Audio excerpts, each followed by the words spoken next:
Lizard é um canário de fácil criação, bom índice de fertilidade, não necessita de amas. Os machos em geral ajudam na criação dos filhotes. Por ser um canário forte, a incubação dos ovos geralmente não passa os 13 dias, e os filhotes geralmente saem do ninho ao 18º dia de vida. Em cerca de uma semana já estão se virando sozinhos. No entanto, há algumas particularidades da raça que não se podem deixar de falar. Quando vamos preparar o casal para a reprodução, deve-se levar em conta que o Lizard é uma ave muito ativa, rapidamente está em condições de procriar. Não se deve administrar vitaminas, salvo raras exceções, pois pode levar o casal a não acabar o ciclo de gestação e crescimento normal dos filhotes, e recomeçar outro ciclo, perdendo-se a postura ou a ninhada. Substitui-se a vitamina I, sintetizada e com efeitos mais fortes, pela vitamina I, que encontramos nas sementes germinadas. Podem encontrar-se sementes próprias para germinar em lojas especializadas. As sementes germinadas acompanharão todo o período reprodutivo e ainda toda a muda de pena. Em termos de alimentação, sigo as regras descritas pelos fabricantes. Muitos criadores misturam as sementes germinadas à papa de criação. Eu não faço isso. Deixo que a preferência e necessidade das aves regule as quantidades, separando sementes secas, germinado, papa de cria e pão ralado. Quando um filhote sai do ninho, no 18º dia, coloco logo a grade entre ele e os pais, ou a mãe, para evitar a picagem. Coloco o poleiro dos pais e o dos filhotes, mais chegado à grade, cerca de 3 centímetros. O ninho, com os restantes irmãos, fica no lado oposto ao dos pais, no chão da gaiola, onde está o irmão precoce. Eles serão sempre alimentados pelos progenitores chegando-se à grade. É importante levar sempre o ninho, mesmo que eles saiam enquanto se dá a mudança, pois em princípio voltarão lá. É a sua segurança. Passo a descrever normas para a criação do Lizard. Calotas. As calotas ou coroas têm as seguintes abreviaturas: SC, sem calota QSC, quase sem calota CPT, calota partida CQP, calota quase perfeita CP, calota perfeita técnica para obter calotas. Todas estas calotas são válidas nos concursos, devendo-se cumprir a regra de nunca acasalar calotas perfeitas, pois o resultado será filhos com a calota a descer abaixo da linha horizontal que medeia o olho, sendo um grave defeito.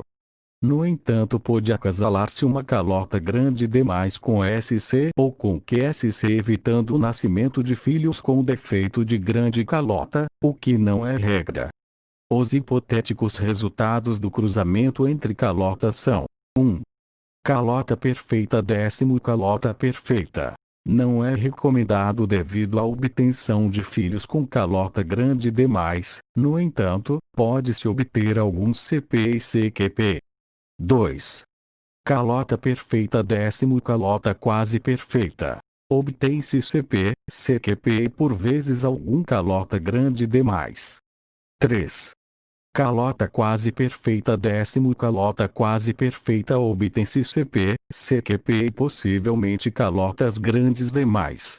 4. Calota quase perfeita, 10º calota partida. Alguns CQP, CPT e também CP5. Calota partida, 10º calota partida. A maior parte são CPT, o resto CQP, CP, por vezes QSC e mesmo algum SC. 6. Calota partida, 10º quase sem calota. Podem obter-se alguns QSC e por vezes SC7. Quase sem calota, X calota quase perfeita.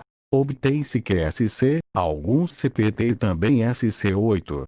Sem calota, X sem calota. Obtém-se SC, QSC e CPT9. Calota perfeita, X sem calota. A maioria de CPT, alguns CP, QSC, SC, CQP. Exemplos reais: Eita calota partida quase sem calota os dois factores no lizard clássico. O dourado. O lizard dourado é um canário de factor intenso. Caracteriza-se pela plumagem aderente ao corpo, a cor de fundo ser amarelo esverdeado, ter as escamas dorsais mais pequenas que o prateado, as listas peitorais menos marcadas, a cor das penas atinge o limite das mesmas. O prateado. O lizard prateado é um canário de factor nevado.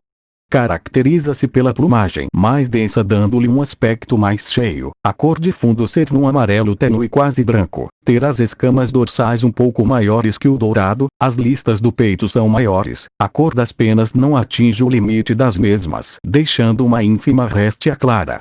Princípio de acasalamento. Dourado x prateado. No entanto, se tal não for possível, é preferível um acasalamento de dourado barra x dourado barra que o que pode acontecer é morrerem os embriões devido à situação letal, no entanto podem nascer passarinhos dourados saudáveis embora pequenos. No caso dos prateados é diferente pois nasceriam aves pequenas com uma plumagem excessivamente densa, ocasionando quistos e más formações provenientes dessa excessiva densidade de plumagem. Como em qualquer canário que tenha factor intenso ou nevado pode acontecer que um dourado, intenso, tenha muita plumagem e que não seja o típico intenso de plumagem aderente ao corpo. Estes exemplares são válidos nas exposições e devem ser acasalados com parceiro barra que seja prateado, mas um prateado não muito denso, assim o Bitcalota-são, com certeza, dourados e prateados de muito interesse.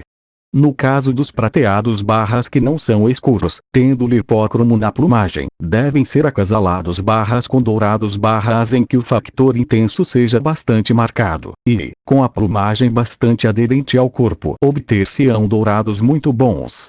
Um fato interessante é que, em igual condição e não sendo regra, os lizards prateados tomarem banho mais frequentemente do que os lizards dourados, devido talvez ao conforto e tonicidade que a água dá à pele quando a densidade de penas é maior e lhes causa algum desconforto na mesma. Na minha opinião devemos, tanto nos lizards como noutras raças, tentar selecionar aves com temperamento tranquilo, que se adaptem bem às diferentes situações que lhes são exigidas. É curioso pois este factor é muitas vezes genético. Aves que esvoaçam por tudo e por nada parecendo selvagens, não se deixando julgar vão trazer alguns dissabores.